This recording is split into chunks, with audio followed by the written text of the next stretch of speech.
So hello everyone, welcome to this session guys. आज के इस सेशन में हम पढ़ने वाले हैं कैपेसिटर्स के अंदर जो एनर्जी स्टोर्ड होती है। प्रीवियस सेशंस में गाइस हमने ये जान लिया था कि कैपेसिटर्स का रोल क्या होता है, चार्ज को स्टोर करना। चार्ज एक बैंक ऑफ चार्ज है जहां पर सारा चार्ज हम स्टोर करते हैं।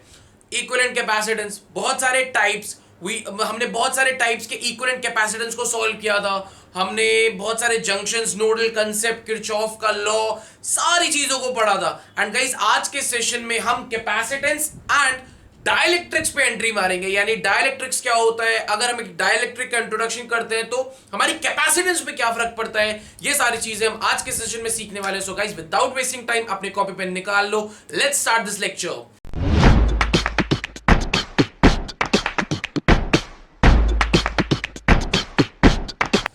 आज का टॉपिक जो हमें पढ़ना है वो है एनर्जी स्टोर्ड इन कैपेसिटर। हम सब जानते हैं what is actually a capacitor. Capacitor क्या होता है, सबको पता है भाई साहब, बैंक ऑफ चार्ज है। बैंक ऑफ चार्ज जहां पर ढेर सारे चार्ज जाके स्टोर हो जाते हैं। क्या हो जाते हैं? ढेर सारे चार्ज जाके स्टोर। ये हम पहले पढ़ चुके हैं। तो मैं आपको बता दूं, कैपेसिटर एक ऐसा डिवाइस है जो अपने अंदर एनर्जी स्टोर करता है। क्या स्टोर करता है guys? A capacitor is a device A capacitor is a device which stores energy in the form of electric field. अब गाइस सवाल इस बात का है, आपने कहा सर एनर्जी कैसे स्टोर कर ली इसने? तो मैं आपको एक छोटी सी बात बताऊंगा और आपको सारी चीजें रिवाइंड अप हो जाएगी।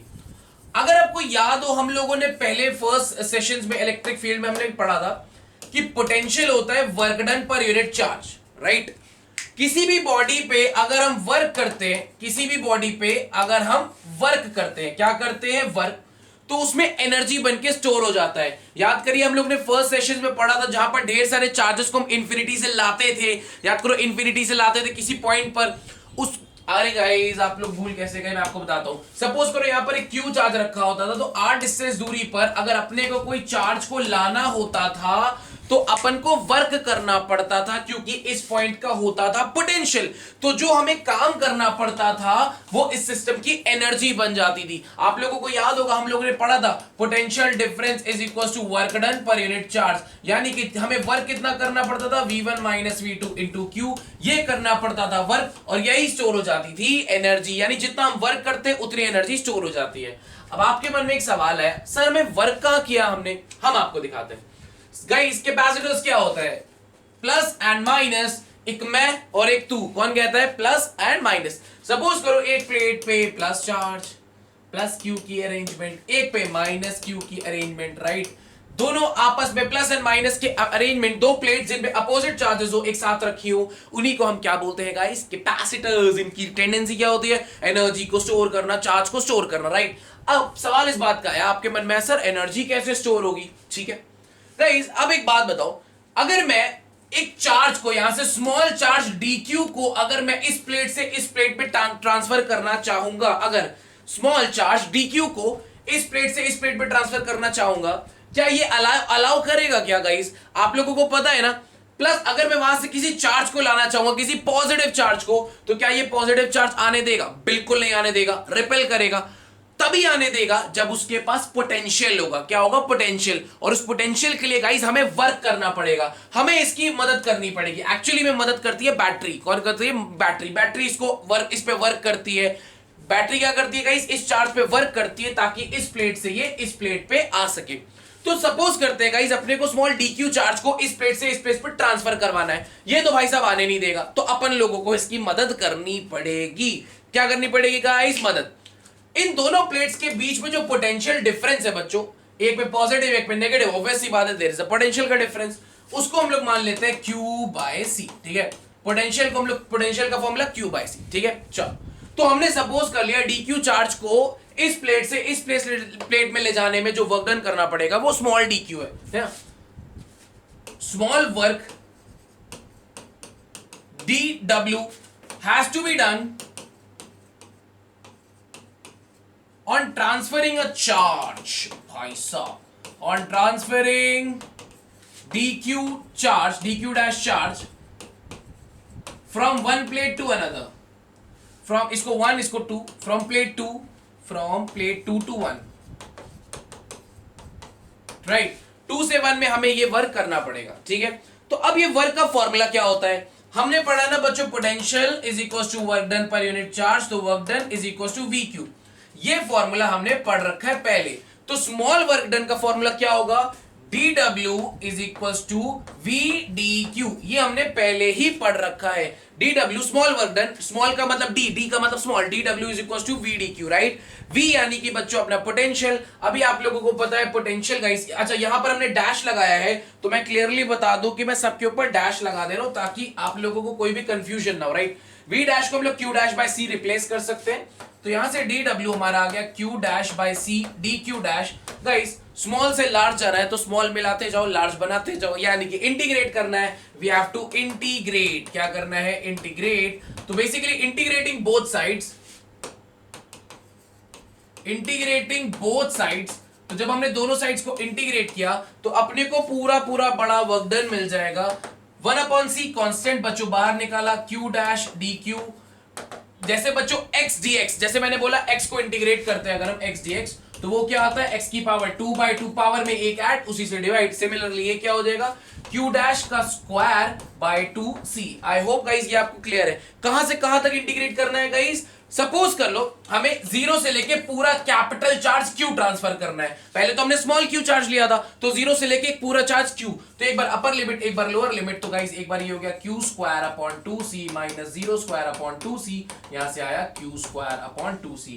सो गाइस यहां पे हमें जो वर्क करना पड़ा बैटरी को वो था q square upon 2c, and यही जाके एनर्जी की तरह स्टोर हो जाता है। गाइस बोर्ड्स के लिए बहुत इंपॉर्टेंट डेफिनेशन है भाई साहब, आती है। मैं एक बार रिवाइज करा देता हूं कि ये मतलब लगभग बोर्ड्स में आती है, तो मैं एक बार रिवाइज करा दे रहा हूं। मैंने क्या किया गाइस, हम लोग ने पहले ही पढ़ रखा था formula, potential is equal to work done per unit charge, तो वर्क डन होता है vdq। सर सवाल इस बात का, वर्क डन क्यों करना पड़ेगा भाई साहब, चार्ज को जब ट्रांसफर करना है तो वो घुसने नहीं देगा अपने इलाके में, सबका अपना एक इलाका होता है, किसी के भी इलाके में घुसना होता है तो आपको चाहिए होता है पोटेंशियल। ये मैं पहले ही बता चुका हूं, राइट गाइस। जैसे आप लोग ये वाले एग्जांपल में देखो भाई साहब, इसके इलाके में घुसना है तो इसको चाहिए पोटेंशियल, इसके अंदर होना चाहिए दम। उस दम के लिए हमें इसको काम करना पड़ेगा, हमें इस पे वर्क करना पड़ेगा। हम इस पे वर्क करके यहां तक लाएंगे तो इस सिस्टम के पास एनर्जी स्टोर हो जाएगी। क्या हो जाएगी, एनर्जी, जो हमने वर्क किया, राइट। इसीलिए गाइस यहां पर क्या था कि जब हमें एक चार्ज को यहां से यहां ट्रांसफर करना था तो ये घुसने नहीं देगा, तो सीधी सी बात है हमें वर्क करना पड़ेगा। हमने वर्क कितना किया, vdq स्मॉल, हमने पोटेंशियल डिफरेंस उन दोनों प्लेट्स का था v dash small charge dq dash, right. v dash को q dash by c dq dash integrate किया, तो ऐसे q dash square upon 2c, 0 से लेके q तक लिमिट्स रखा, तो यहां पे है q square upon 2c is the formula for the, जितना वर्क करेंगे उतनी एनर्जी स्टोर हो जाएगी, यानी एनर्जी का स्टोर्ड आया बच्चों q square upon 2c। Very very very important formula, भूलने का बिल्कुल भी नहीं है।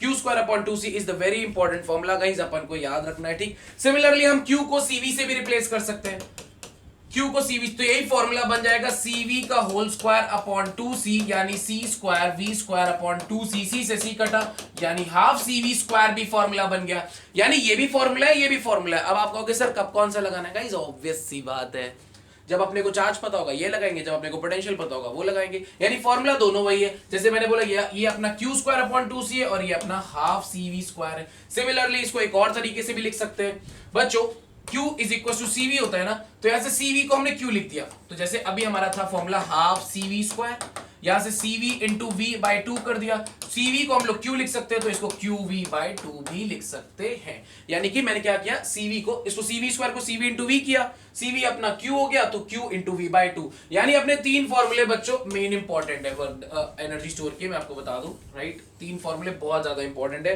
वो कौन कौन से एनर्जी स्टोर के, पहला formula q square upon 2c, right. दूसरा formula half cv square, right. तीसरा formula qv by 2, qv by 2। ये तीनों फॉर्मूले कभी भी किसी भी रूप में आपको मदद मतलब यूज करने पड़ सकते हैं। So that is a request कि इसको नोट करो। एंड गाइस अगर आप बोर्ड्स के बच्चे हो तो आपको मतलब बोर्ड्स देना है आपको, तो डेफिनेटली ये डेरिवेशन याद होनी चाहिए, बहुत इंपॉर्टेंट है। आई होप आपके दिमाग में भी ये बैठ गई होगी, ठीक है। जैसे मैं एग्जांपल्स लूं बच्चों, जैसे मैंने बोला बहुत सारे कैपेसिटर्स ऐसे सीरीज में लगे भाई साहब, ऐसे 1 ऐसे 2 3 4 ऐसे बहुत सारे कैपेसिटर्स जिनकी कैपेसिटेंस अपनी C1 C2 C3 C4 ऐसे लगी हुई है, ठीक है। अपने को पता है कि भाई साहब सीरीज में एक चीज बड़ी औसम है कि चार्ज सेम रहेगा, खट खट खट खट खट सब में Q Q Q Q Q. तो अगर अपने को टोटल एनर्जी चाहिए तो हम सबका सम लेंगे, इसका एनर्जी स्टोर, इसकी एनर्जी स्टोर, इसकी एनर्जी स्टोर, इसकी एनर्जी स्टोर। ठीक, अब फॉर्मूला में सवाल आया कि कौन सा यूज करेंगे, ऑब्वियस सी बात है गाइस, चार्ज से में तो हम ये वाला फॉर्मूला यूज कर लेंगे, Q square upon 2c।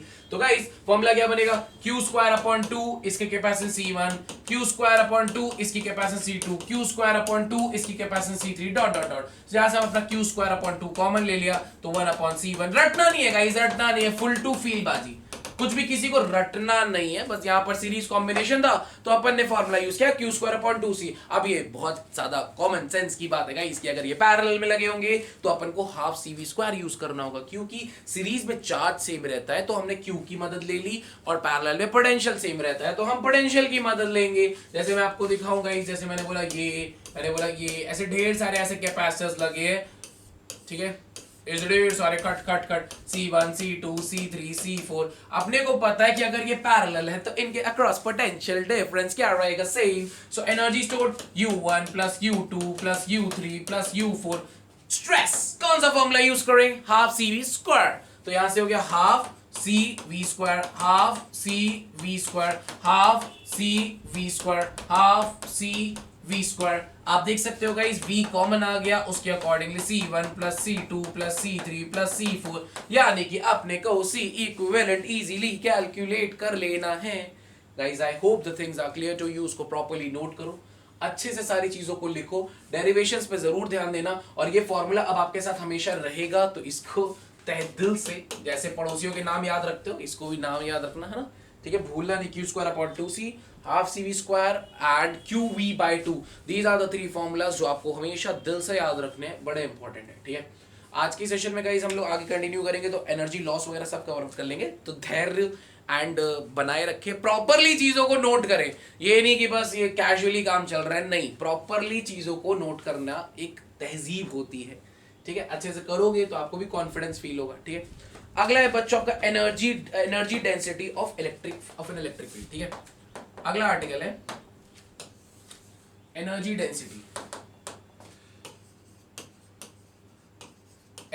Density. अब बच्चों हम लोगों ने पीछे सीख लिया कि कैपेसिटर्स के अंदर एनर्जी है। अब वो एनर्जी जो है बच्चों, पता है एनर्जी को किसी फॉर्म में रहना होता है ना, किसी फॉर्म में। तो कैपेसिटर्स की जो अंदर एनर्जी होती है वो इलेक्ट्रिक फील्ड के फॉर्म में होती है। जैसे मैंने बोला ये प्लस है और ये माइनस है, आपको पता है इलेक्ट्रिक फील्ड की डायरेक्शन, प्लस से मैं निकलता हूं, माइनस में मैं घुसता हूं, राइट। इसके अंदर ऐसे इलेक्ट्रिक फील्ड है। अब अपने को बताना है energy density of an electric field. इसका मतलब होता है, इसको दिखाते हैं स्मॉल यू से। कैसे, किसको दिखाते हैं, स्मॉल यू से।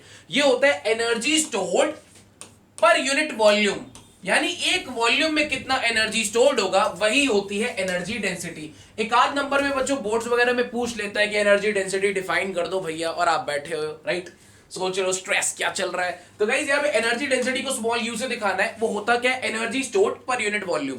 अभी आपने सीखा एनर्जी स्टोर्ड का फॉर्मूला, बहुत सारे फॉर्मूले सीखे, उसमें से एक था क्यू स्क्वायर अपॉन 2c। अब आपको बस, और वॉल्यूम बच्चों सपोज कर लो ये प्लेट की जो एरिया है वो a है और इसकी डिस्टेंस d है। मैंने फिर से बता दूं गाइस, इस प्लेट का एरिया a है, डिस्टेंस d है, तो क्या वॉल्यूम एरिया इनटू डिस्टेंस नहीं हो जाएगा, यानी कि AD हो जाएगा। क्या हो जाएगा, AD। अब अपने को करना क्या है बच्चों, कुछ थोड़ा बड़ा मिला के इसको थोड़ा सा तहजीब से फॉर्मूले को बनाना है। अब आप कहोगे सर कैसे, तो मैं कुछ चीजें आपको याद दिलाता हूं और आपको बहुत ही प्रॉपरली याद आएंगी, ठीक है। मुझे एक बात बताओ बच्चों, पैरेलल प्लेट कैपेसिटर्स के बीच में क्या आपको कैपेसिटेंस याद है, डेफिनेटली याद होनी चाहिए, epsilon naught A/D। Is it clear guys, यानी कि याद करो पैरेलल प्लेट कैपेसिटर्स के बीच में जो कैपेसिटेंस होता था उसको हमने प्रूव किया था Q/V, V को हमने रख दिया ED, E होता था sigma upon epsilon not D, sigma charge per unit area, charge पर एप्सिलॉन नॉट D, चार्ज से चार्ज, वाओ मैन, मैंने प्रूव भी कर दिया एप्सिलॉन नॉट A/D। याद करो ये हमने पूरी प्रूविंग की थी, है ना। देखो मुझे पता है तुम लोगों को याद नहीं होगा इसलिए मैंने रिवाइज करा दिया कि capacitance is equal to epsilon naught A/D, यानी कैपेसिटेंस पे ये रख सकते हैं, राइट।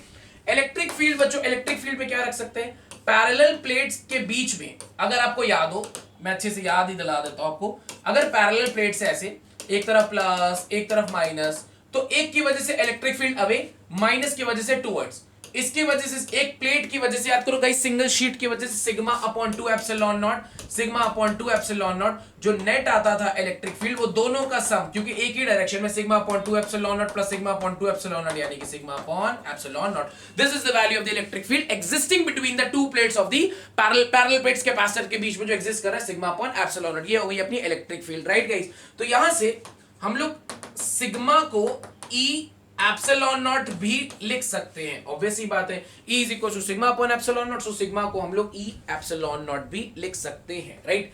अब गाइस मुझे एक बात बताओ, सिग्मा होता है charge per unit area. Guys charge density क्या होता है? Charge density. तो क्या यहां से अपना जो चार्ज है वो सिग्मा ए हो जाएगा? आप बोलोगे डेफिनेटली यस सर। यहां से हमने सिग्मा बोला E एप्सिलॉन नॉट, तो क्या उठा के हम यहां पुट कर सकते हैं? तो क्या चार्ज अपना बच्चों E एप्सिलॉन नॉट ए आ जाएगा क्या? अब आप सोच रहे होगे सर आप ये गोल गोल कर क्या रहे हो? हम चार्ज और इलेक्ट्रिक फील्ड का रिलेशन ला रहे हैं। सर कैसे? देखो guys, electric field sigma upon epsilon naught, तो sigma electric field into epsilon naught. Charge होता है सिग्मा इनटू ए, तो सिग्मा की जगह बस वो E एप्सिलॉन नॉट ए उठा के रख दिया। हमें ये बच्चों चार्ज पता चल गया। क्या पता चल गया? Charge in terms of electric field. तो करना क्या है, इस चार्ज को उठा के यहां पर पुट करना है इन terms of electric field, Q square upon 2c वाले फॉर्मूले में। तो जब रखेंगे तो यहां पर ये हो गया E एप्सिलॉन नॉट ए का होल स्क्वायर अपॉन 2, कैपेसिटेंस बच्चों प्रूफ अभी बताई थी पीछे, epsilon naught A by D whole divided by A D. So guys अब आप इसको सॉल्व करो तो आपका बड़ा ही प्यार से आपको आंसर पता चल जाएगा, आपका प्रॉपरली आंसर निकल के आएगा। आप लोग उसको सॉल्व कर सकते हो और मैं ये उम्मीद करता हूं गाइस कि आप लोगों को ये सारी चीजें अच्छे से समझ में आ रही हैं। तो अगर इसको सॉल्व किया जाए तो ये हो गया E square epsilon naught square A square upon 2 epsilon naught A into D basic into A into D. Just wait for a minute guys, सब कुछ सही लिया है ना? E square epsilon naught square A square, right, A square upon ये नीचे आएगा तो 2 epsilon naught A into D, ऊपर चला गया डी से डी कट गया, ए स्क्वायर से ए स्क्वायर कट गया, इससे ये कट गया, तो यहां से है half E square epsilon not. क्या ये सही लिया है? Half E square epsilon not, I think तो सही लिया। Yes yes yes, this is the formula correct. Half E square epsilon naught is the energy density, half E square epsilon naught, right guys? तो बस कुछ किया नहीं हमने, capacitance रखा, चार्ज रखा इन टर्म्स ऑफ इलेक्ट्रिक फील्ड और उठा के पुट कर दिया। So guys this is the very important thing जो आपको याद रखनी होगी। तो मतलब आ सकता है आपके एग्जाम्स में, तो प्लीज इसको याद रखना, भूलने की कोशिश मत करना कि एनर्जी डेंसिटी एंड ऑल क्या होता है, राइट? जल्दी से इसको नोट कर लो। तो मैं आपको रीडिस्ट्रीब्यूशन ऑफ चार्जेस वगैरह सिखा दूं कि चार्जेस कैसे रिडिस्ट्रीब्यूट करते हैं जब हम लोग उनके बीच में एक तार लगा देते हैं, उनमें कैसे चार्जेस का फ्लो होता है, उनमें क्या होता है, क्या सिनेरियो होता है, उसकी स्टडी करते हैं। प्लीज इसको प्रॉपरली आप पहले नोट कर लो, तहजीब से, है ना, कैसे कहते हैं, तहजीब से, नजाकत के साथ, ठीक है? चलो, तो अगला आर्टिकल है बच्चों अपना रीडिस्ट्रीब्यूशन ऑफ चार्जेस। क्वेश्चन करेंगे बच्चों अभी, वरी नॉट, एकदम पैनिक ना लो आप, एकदम क्वेश्चन अभी करते हैं। Redistribution of charges,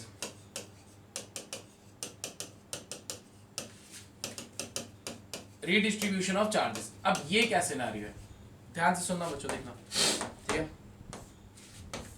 अब मैंने बोला सपोज करो यहां पर इसकी कैपेसिटेंस, इसके ऊपर चार्ज है गाइस, ठीक है, इसके ऊपर चार्ज है, इसकी कैपेसिटेंस है C1, क्या कितनी कैपेसिटेंस C1, इसका पोटेंशियल है V1। तो इस पे जो चार्ज होगा, इस पे जो चार्ज होगा वो सिंपली होगा C1 V1। शाबाश शाबाश मेरे शेड, ठीक है?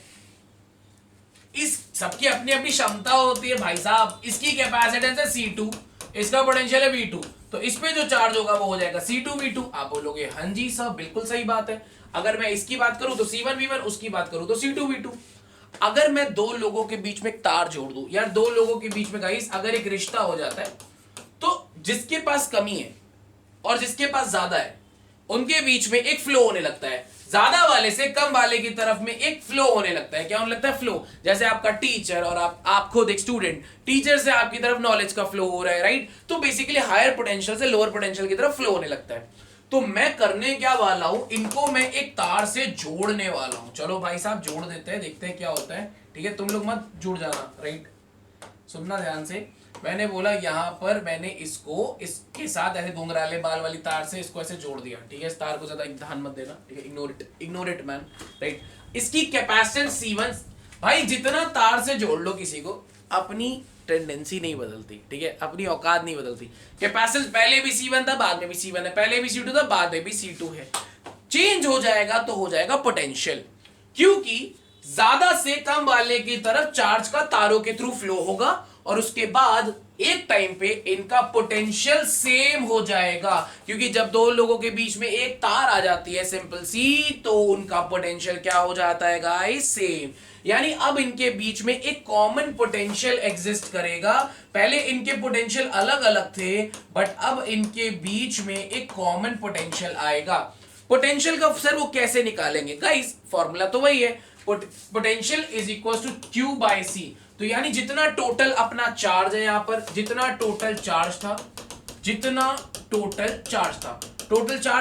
Total charge upon total capacitance,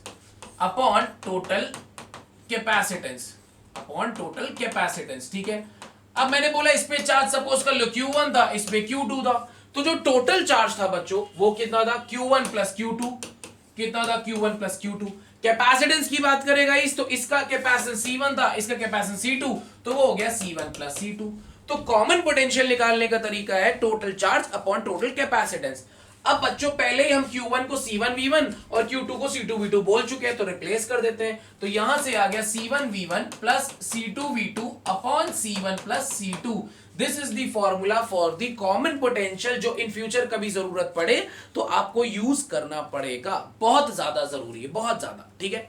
इसको याद कर लो, नोट कर लो बच्चों, याद करने की जरूरत नहीं है। अच्छा मैं एक चीज और बताऊंगा, जैसे बच्चों जब यहाँ पर फ्लो हुआ ना, उसके बाद चार्जेस चेंज हो जाएंगे, है ना, ऑब्वियस सी बात है। जैसे मान लो पहले यहाँ Q1 था, चार्ज फ्लो हुआ, वहाँ Q2 था, तो फ्लो होने के बाद चार्जेस चेंज हो जाएंगे। तो अगर मैंने बोला फ्लो होने के बाद आफ्टर कॉमन पोटेंशियल हो चुका है, तो इस पे चार्ज आ गया Q1 डैश, इस पे चार्ज आ गया Q2 डैश। बाद में जब फ्लो हो चुका है, पोटेंशियल सेम हो चुका है, पोटेंशियल सेम कैसे हुआ, चार्ज का फ्लो हुआ होगा ना। पहले Q1 था तो कुछ ना कुछ चेंज हुआ होगा, या तो गया होगा या तो आया होगा, कम होगा तो आया होगा, ज्यादा होगा तो गया होगा, तो चार्ज तो चेंज होगा। तो गाइस आप लोग मुझे एक बात बताओ, अगर अब मैं यहां पर फॉर्मूला लगाऊं, कैपेसिटेंस नहीं चेंज होगी भाई साहब, अपनी औकात वही रहती है, ठीक है, पोटेंशियल चेंज हो गया।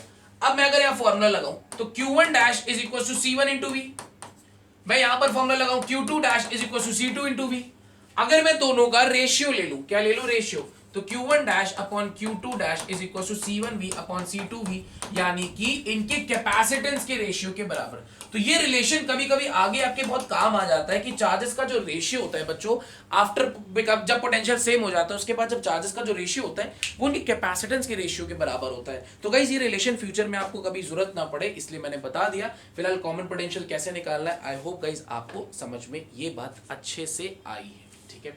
अभी न्यूमेरिकल भी करेंगे गाइस, वरी नॉट, न्यूमेरिकल भी बहुत अच्छे से करेंगे। पहले मैं आपको थोड़ा सा एक एनर्जी डिस्ट्रीब्यूशन के बारे में भी पढ़ा दूं, तब हम लोग करते हैं फुल ऑन न्यूमेरिकल बाजी। एक दो क्वेश्चन न्यूमेरिकल्स अच्छे करेंगे जो प्रीवियस सीबीएसई में आ चुके हैं, जो पीछे आ चुके हैं, तो और आप लगाओगे और आपका कॉन्फिडेंस डेफिनेटली बूस्ट करेगा, मैं ये उम्मीद करता हूँ, दिल से उम्मीद है मेरी कि जो मतलब आ चुके क्वेश्चन है वो करोगे आप तो अच्छा रहेगा, प्रैक्टिस हो जाएगी और मतलब थोड़ा सा फील होगा कि चलो भाई अच्छा कर लिया ऐसा, राइट, ठीक है गाइस। चलो तो अब देखो, अब यहां पर मैं आपको बताने जा रहा हूं loss of energy in redistribution of charges.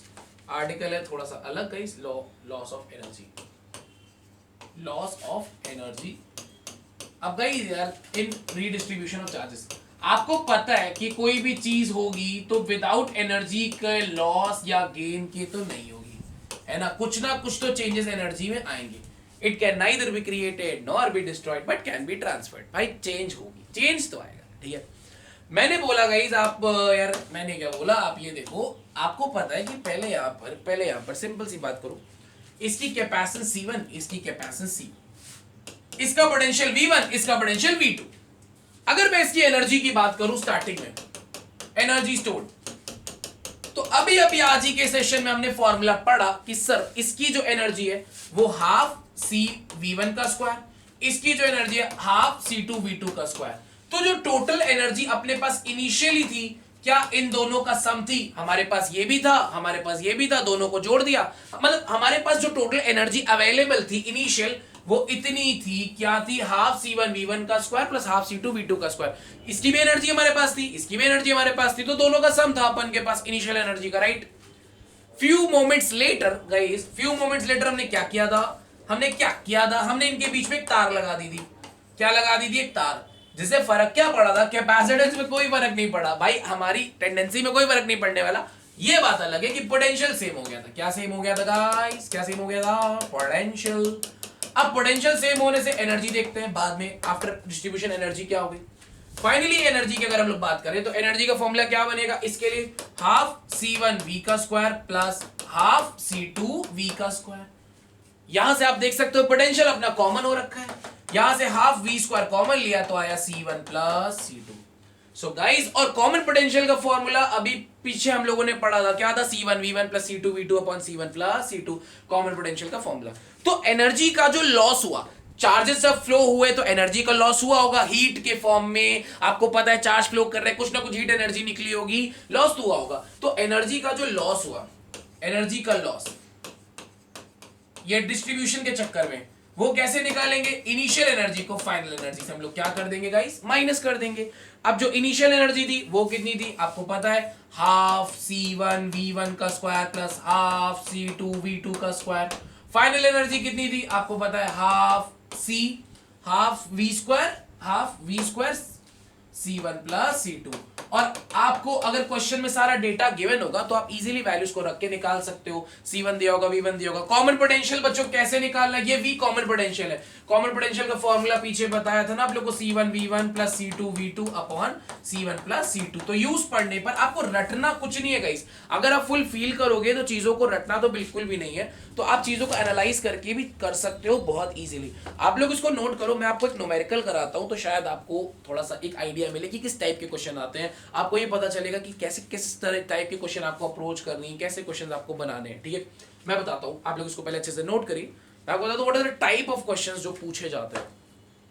ठीक, चलो तो क्वेश्चन करते हैं गाइस, न्यूमेरिकल करते हैं, वीडियो को पॉज करके आप उसको नोट कर लेना, राइट। तो देखो, जैसे हम न्यूमेरिकल की बात करें तो यहां पर अपने 4 कैपेसिटर्स लगे, 1 2 3 एंड 6, 1 2 3 एंड 6।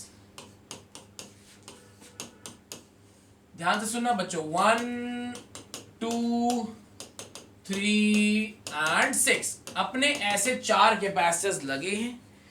यहां पर बच्चों ये अपना जो पॉइंट अपने को मेंशन है, ये है P, ये है पॉइंट Q और ये है पॉइंट R।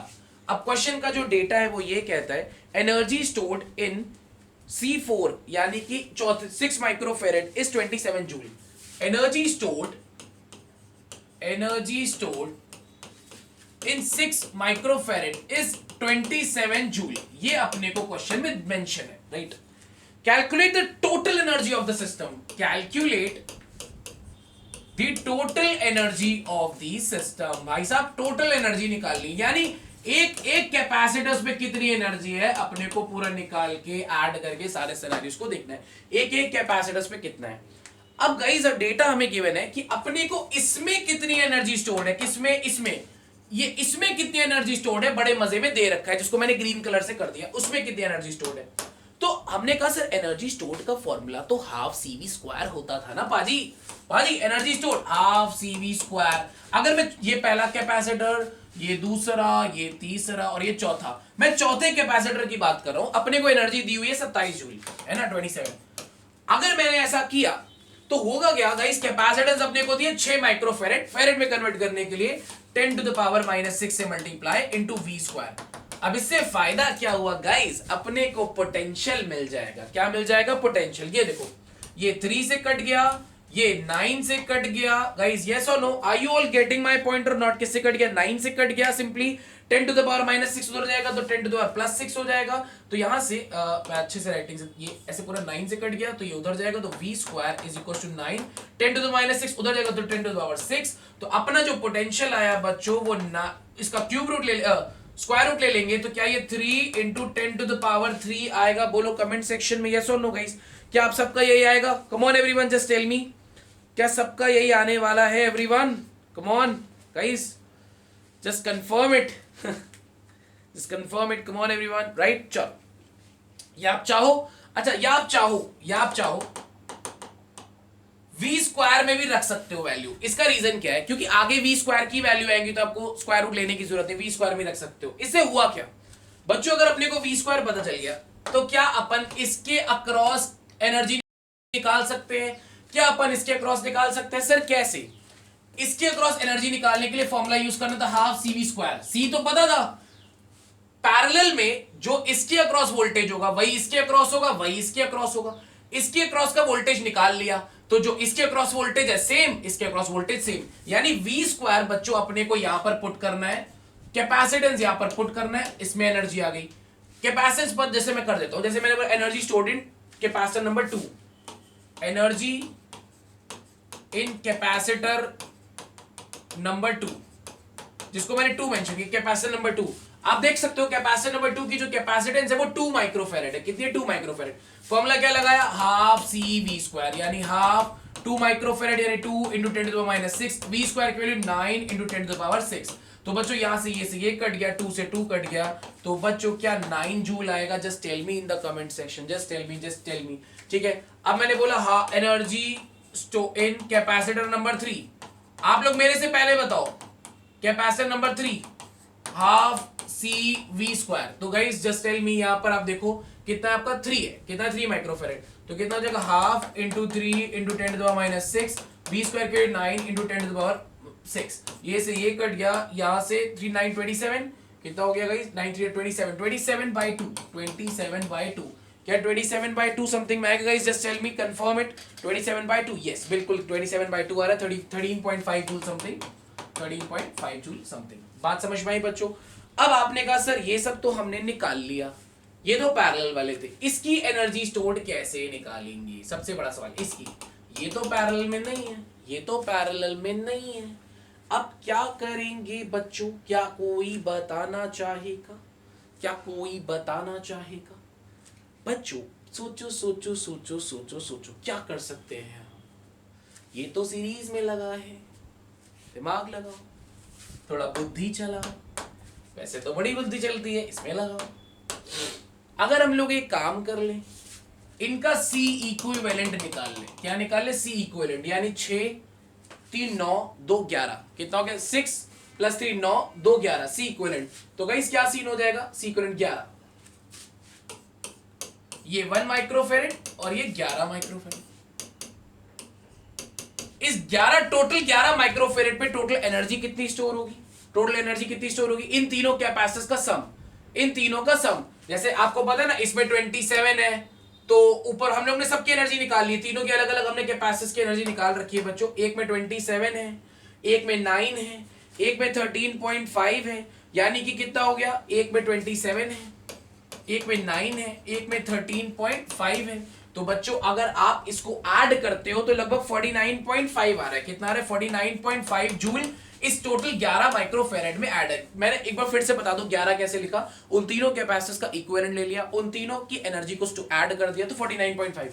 इससे हुआ क्या? इससे ये हुआ बच्चों, अगर आपको पता है कि सीरीज में चार्ज सेम रहता है, तो अगर अब मैं इसमें Q²/2C वाला फॉर्मूला लगाऊं तो अपने को टोटल एनर्जी पता है 49.5, अपने को इक्विवेलेंट कैपेसिटेंस पता है 11, तो अपने को यहां से Q² की वैल्यू मिल जाएगी। देखो कैसे, अपने को एनर्जी पता है 49, मैं अच्छे से कर देता हूं, अपने को एनर्जी पता है 49.5, अपने को कैपेसिटेंस पता है कितना है 2 इंटू कैपेसिटेंस कितना है 11 into 10 to the power minus 6। यहां से अपन को Q² की वैल्यू मिल गई 49.5 into 2 into 11 into 10 to the power minus 6 Q²। इससे होगा क्या? बस यही Q² को, इसकी एनर्जी स्टोर बची थी ना निकाल ली बच्चों, तो इसकी एनर्जी स्टोर में हम रख देंगे। इसका एनर्जी स्टोर में फॉर्मूला लगाएंगे Q²/2C। Q² अपना कितना है 49.5 into 2 into 11 into 10 to the power minus 6 upon 2। C की वैल्यू कितनी है 1 into 10 to the power minus 6। बस बच्चों इसको सॉल्व किया, 2 से 2 कट गया, 49.5 इंटू 11 यानी कि लगभग कर लेते हैं मल्टीप्लाई, तो ये कितना हो जाएगा? पॉइंट कटेगा लगभग गाइस, ये 49.511 राइट, तो लगभग ये कितना हो जाएगा 594594। तो 5 ये कितना हो जाएगा 14 540, हाँ ठीक है 549 लगभग गाइस यार 544.5 इस पे आ रहा है, इस वाले पे, अलग सीरीज वाले पे। तो जो टोटल एनर्जी है बच्चों, टोटल एनर्जी वो सबकी सम होगी, यानी इसकी 544.5 और जो ये 49.5, यानी कि वो तीन कैपेसिटर्स की 49.5 आई थी और अकेले सीरीज वाले की इतनी ज्यादा आ गई, तो इनका सम तो ओवरऑल 5 ये हो गया कितना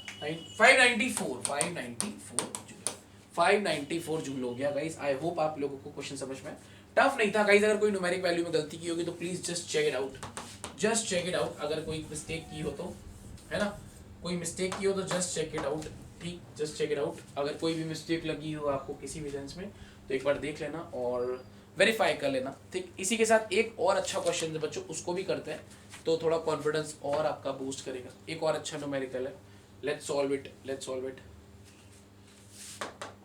अगला न्यूमेरिकल क्या कहता है भाई साहब अपने को? अगले न्यूमेरिकल में क्या है? In the following arrangement capacity the energy stored इन, देखो गाइस 3 है, 6, 12 और 3। यहाँ पर एक बैटरी लगी हुई है, राइट। यहाँ पर है अपना 6, 12 एंड यहाँ पर अपना 3, राइट।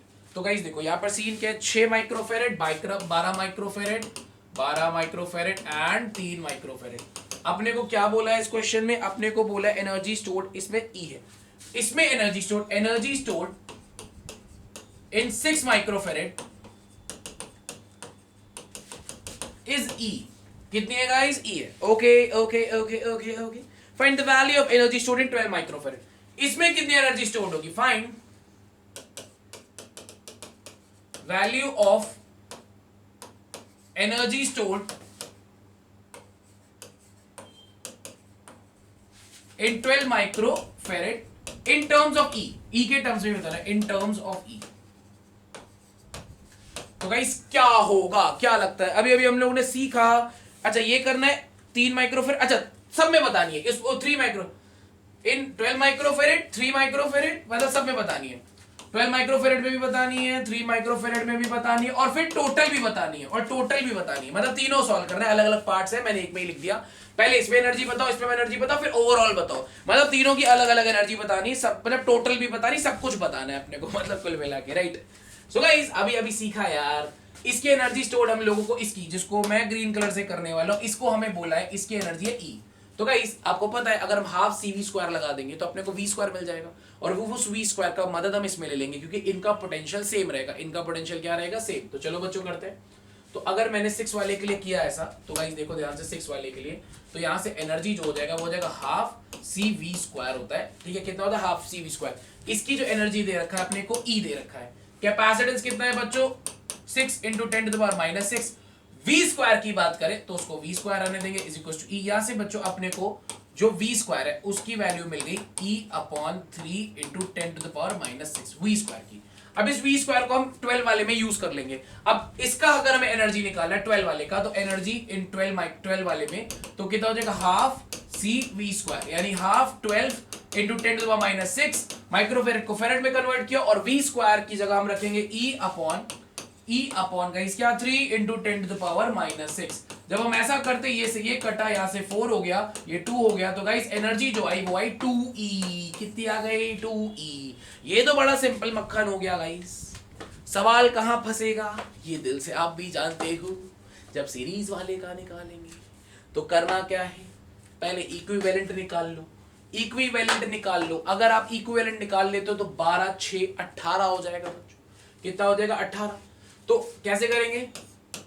यहां पर हो गया 18 माइक्रोफेरेड, राइट, और यहां पर अपना 3 माइक्रोफेरेड, ठीक है। आपको पता है चार्ज सेम फ्लो करता है, चार्ज क्यों सेम रहता है? इसकी टोटल एनर्जी कितनी होगी? आपको पता है यहां पर 6 था और 12 था, 6 का ई था, 6 के अंदर जो एनर्जी स्टोर थी वो ई थी, 12 के अंदर जो एनर्जी स्टोर थी वो 2E थी। जो टोटल एनर्जी स्टोर्ड होगी वो इनको मिला के 3E होगी। कितनी होगी? 3E। कितनी होगी? 3। कैसे सर? नहीं आया सर, नहीं समझ आया। देखो यहाँ E थी, यहाँ पर 2E थी, तो इन दोनों को मिला देंगे अगर, तो E + 2E कितना हो गया? 3E। और कैपेसिटेंस 12, 6, 18। तो गाइस अगर मैं यहाँ पर अब नया फॉर्मूला लगाऊं इस वाले में, सिर्फ इतने पार्ट में, U = Q² / 2C, तो टोटल एनर्जी अपनी आई है 3E। तो यहां से अपने को Q² मिल जाएगा 3E × 2C, यानी 3 × 6। कैपेसिटेंस कितना है बच्चों? 18, यानी 18 × 10⁻⁻⁶ × E। ये आया Q² की value in terms of E। तो बच्चों अब हम लगाएंगे इसमें इसमें यही फॉर्मूला लगाएंगे क्योंकि चार्ज तो सेम रहने वाला है। तो इसमें जब हम एनर्जी का फॉर्मूला लगाएंगे क्यू स्क्वायर अपॉन 2c, तो क्यू स्क्वायर की जगह में रखेंगे 6 इंटू 18, कितना रखेंगे बच्चों 6 into 18 into 10 to the power -6 E, पूरा क्यू स्क्वायर की वैल्यू यही है, ठीक है, क्यू स्क्वायर रूट में ले लीजिएगा, राइट, और 2 capacitance 3 into 10 to the power -6। तो बच्चों अगर मैंने कोई मिस्टेक नहीं की है कैलकुलेशन में तो 18E आ रहा है मेरा आंसर। हो सकता है गाइस आपका कुछ और नहीं आएगा, 18 ही आएगा फाइनली आंसर, राइट। तो गाइस जो टोटल एनर्जी है, टोटल एनर्जी वो कितनी होगी, E उसकी थी 6 वाले की, फिर 2E और फिर 18। यहां से एक चीज सीखी बच्चों, सीरीज में अलग जो रहता है, सीरीज में उसमें एनर्जी ज्यादा स्टोर होती है, आप नोटिस करो 21E इज द आंसर, ठीक है।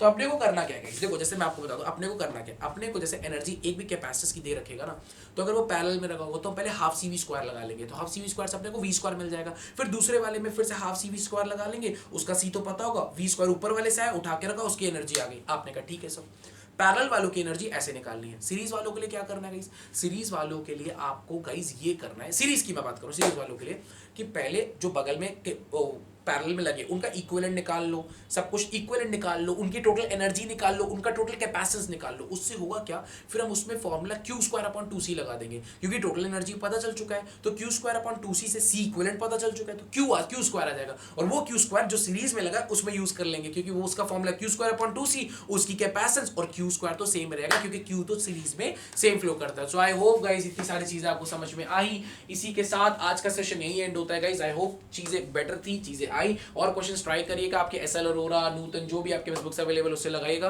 ताकि आपको और थोड़ी ग्रिप मिल सके। Thank you so much for attending this session guys, thank you so much.